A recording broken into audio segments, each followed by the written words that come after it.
Good morning, good evening. This is your host, Michael J. Long, and thank you for joining me. I appreciate it.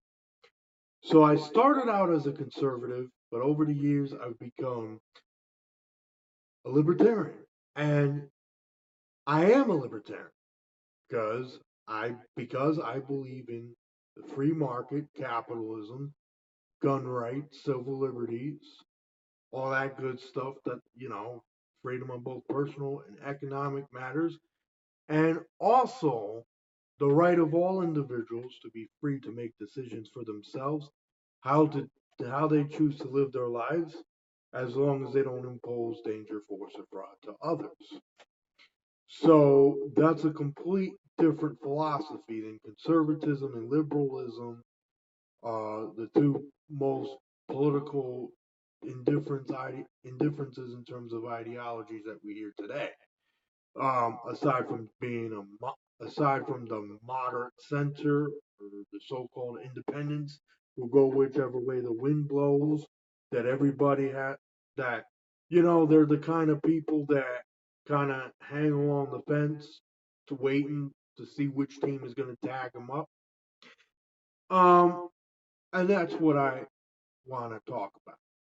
Um, this in the certain sense that now in more modern times you see that the Republican Party, both, and I mean both, the Republican Party and the Democratic Party are losing ground on the local, state, and county level.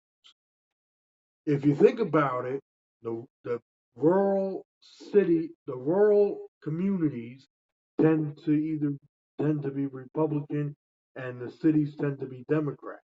Well, how come you don't have two-party rule on that level? Well, let's face it, it's a one-party system on the local, state, and county level. If you're in the city, it's Democrat, heavily liberal. If your state has a huge city like New York State, and we call it New York City, then chances are your state's going to be a Democratic state. If your state has mostly rural areas with a few city pockets, your state's going to be a Republican state. How come there's no libertarian state? How come there's no libertarian district? You know, follow the money and follow the trail because that's how big the government. They have they will not allow a political third party, especially the Libertarian Party, to claim without a fight any particular set of districts for ourselves. They won't allow it. They won't allow us to.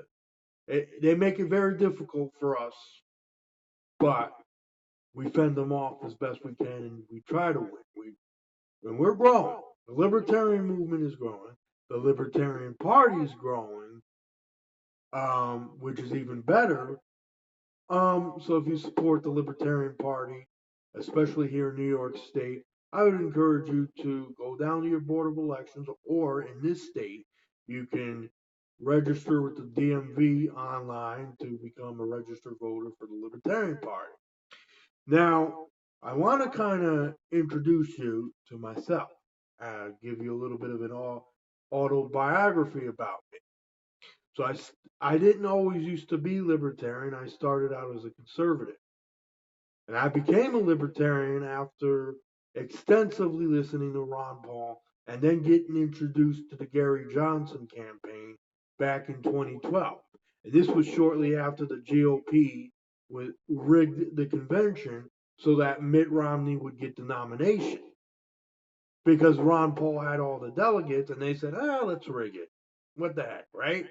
Even though the popular vote went with Mitt Romney, but that's not what mattered according to their rules. Well, they changed that and they did a whole bunch of other stuff. So clearly, the Republican Party isn't interested in giving you a choice and making sure that that vote goes about in a fair manner. And then you have the Democratic Party and the liberal leftists who are just as bad or even worse and they're both unrecognizable. They have both become monsters in their own ways. Um, so having realized that, I at some point said enough is enough. I was never really was cool with the Republican Party or with I never was cool with the Democratic Party. I never was cool with the Republican Party. Never liked them. Especially hearing about, you know, Chuck Baldwin back in 2008. I had to have been like 16, 15 years old at the time, and my mother introduced me to, radio talk show hosts and TV hosts like Lou Dobbs and Glenn Beck, and introduced me into this mantra of being conservative. So I was introduced by my mother to be a conservative in this so-called conservative mantra, the mantra of being a conservative. So she was trying to introduce me to being a Republican because she herself is a Republican and still is, was at the time, still is. And so I go on YouTube and some guy comments about Chuck Baldwin. So I could have commented back and said,